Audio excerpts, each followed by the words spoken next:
Hi everyone, welcome back to another video. This video is basically a follow-up to my previous video going over why professors prefer InDesign over Illustrator. Now, I am going to test this and I am going to make my poster boards in InDesign and then I'm going to try to recreate it in Illustrator. First thing I'm going to do is create my file. I'm going to go to New File.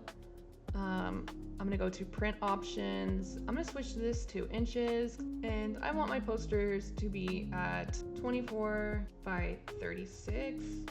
I want 2 pages. I don't want them to be facing and I want my margins to be 1/2 inch and I'm just gonna hit create. So starting off, I have my 2 pages here. Notice how it says pages, not artboards, like how it would in Illustrator. Now, my InDesign layout may be different from yours. If you go up to your upper right, you're gonna see something called Essentials. It might have a different name for you, but there's this drop-down arrow. Click on it. You're gonna see different options. I'm working in Essentials. I may have moved some things around, so if I'm working in a window you cannot find, just go to your window tab up here to the left, and you could find that here. Now, the first thing I'm gonna do is create a guide for myself. So I'm gonna split this page up into different columns and rows. And I know I can do that by going to create guides. And I want to have 3 columns and I want the space in between to be a little bit bigger than that. I'm gonna go 1/4 inch and I do want 3 rows and I'm gonna have it at the same gutter size.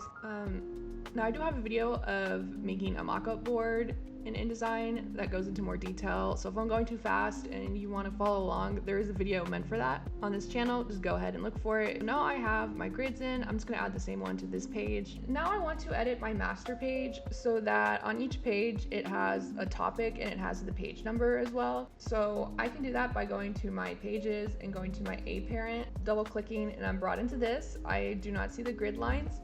That's okay, because I'm just gonna go down to the margins. I'm gonna add in my text that I need. And here I have the text that I want, but I want to have a different style. So I'm gonna go ahead and do that real quick and choose my font. And now I wanna add in my page number, but I'm gonna make it so that it automatically counts. That way I'm not manually going in. I can do that by going to type, insert special character, markers, and current page number. So now I have my master page set up. I'm gonna exit out of that and go back to my first page. And if I scroll down, I can see that it automatically updated that. So I have my page 1 and I have my page 2. And if I add on more pages, we will see that it counts those as well automatically. And it also has the same text that I added at the bottom. Now I'm gonna call this layer footers, so that way I'm not scrambling. Now that I'm looking at, I kind of want there to be a color backdrop right here, and I don't want to edit it one by one. I'm just going to go to my parent page and do that instead, and I'm going to throw my color block up right behind it. So now I've added in that color block that kind of allows that to stand out.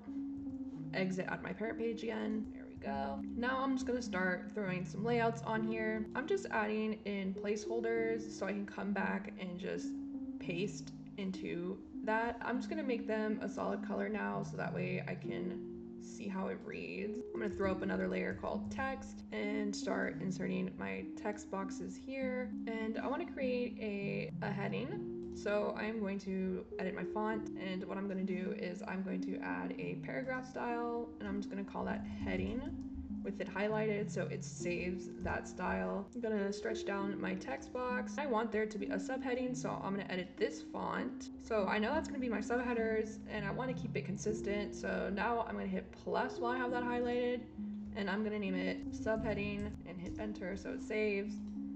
And then I want my body paragraph to be down here, and I'm just gonna edit that to what I like it to be. And again, I'm gonna make sure I save my body text style by adding that into my paragraph styles. I'm just gonna insert some filler text. Now I have in my placeholder text.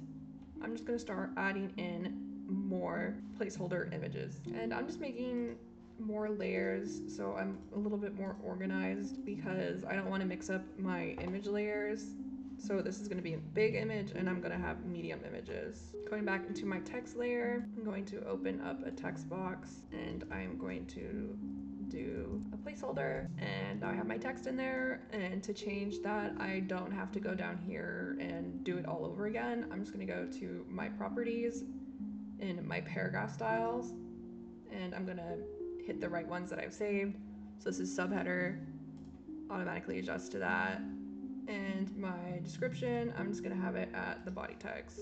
So now I have my first page laid out. I'm going to move on to my second page real quick.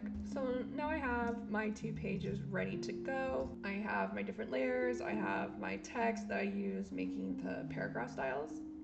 And I used a guide to make sure to lay these out and make sure that the gutters are at equal size so things look pretty consistent.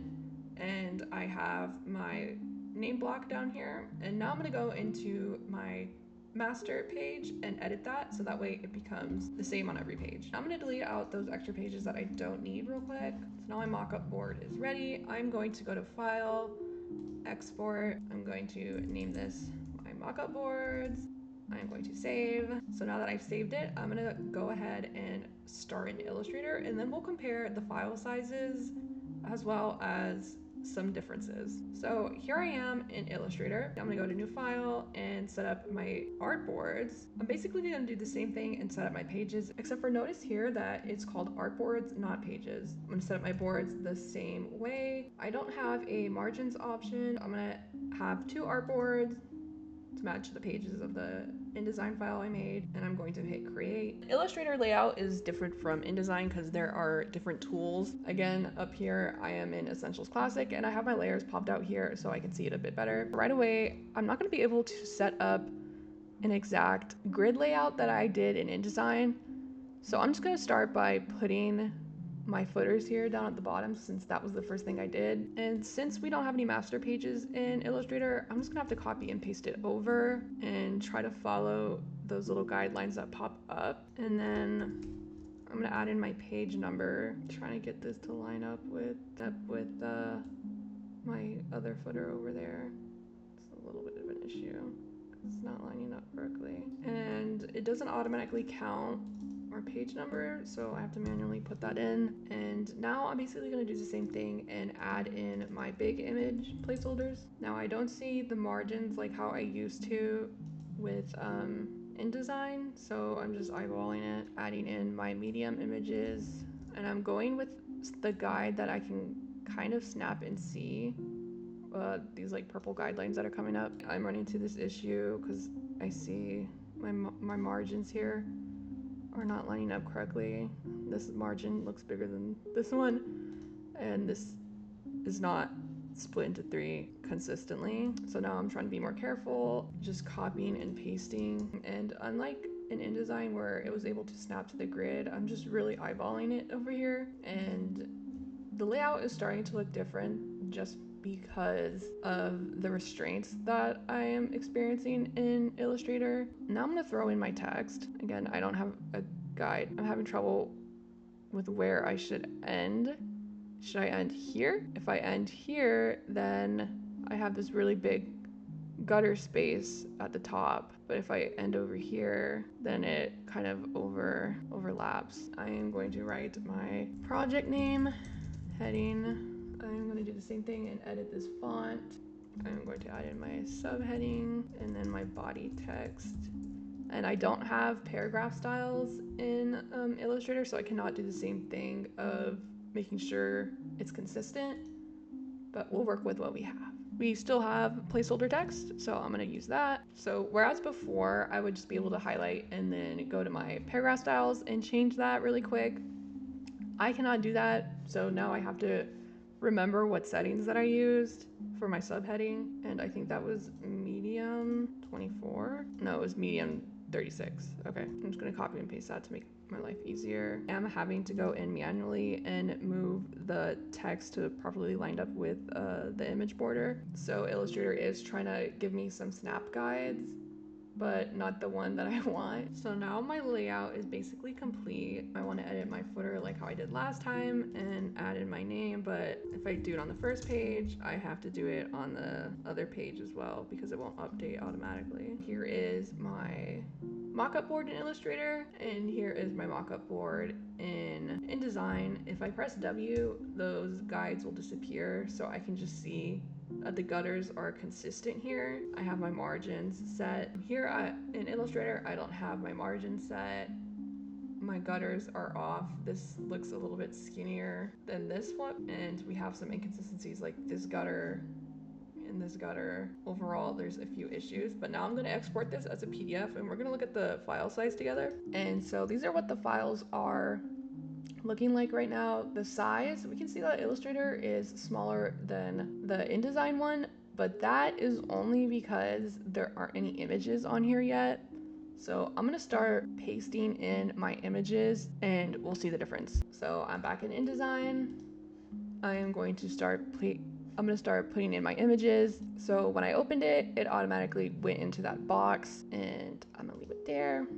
And I'm going to do the rest. I'm going to add in some text as well. Now I'm going to export this. I'm gonna put in my images for the Illustrator board. Now I'm gonna select that and I'm gonna hit place. And unlike last time, I cannot place this into the text box. I'm gonna have to manually edit to fit it. Do the same thing for this one. Again, didn't paste right into the board, so I'm going to have to crop it. Also didn't paste into place, so I'm gonna have to crop it out. Looks like I lost a little bit of quality. So now I'm gonna save this as well. And so now I am looking at the memory size of these files. These were the first boards that we compared, where we can see that the Illustrator might have been a little bit smaller at the time, but that was before we threw in our images. Now, these are the most recent files that I saved. So the InDesign file is right here, and this is the file size with the images. So if I click on it, you can see the images, the layout, all the text that's on there. And when I look at the Illustrator file, I can see that the size is 8 times the size in terms of memory. When I open it, it has the images as well. It doesn't have as much text as the other one. It has the same images, but it is just holding up a lot of memory space. So that is a comparison into using InDesign versus Illustrator. Using InDesign, it was a lot quicker and easier. I set up my grids, I threw things in there. I was able to have placeholders and just place in my images without having to edit it like I did in Illustrator. I was able to have my master page and have it automatically count as I add on my boards. And if I wanted to edit the footer down here, I could just do that in the master page without having to go one by one. I have consistent gutter sizes. In Illustrator, these are just kind of eyeballed, and you can see how it's eyeballed.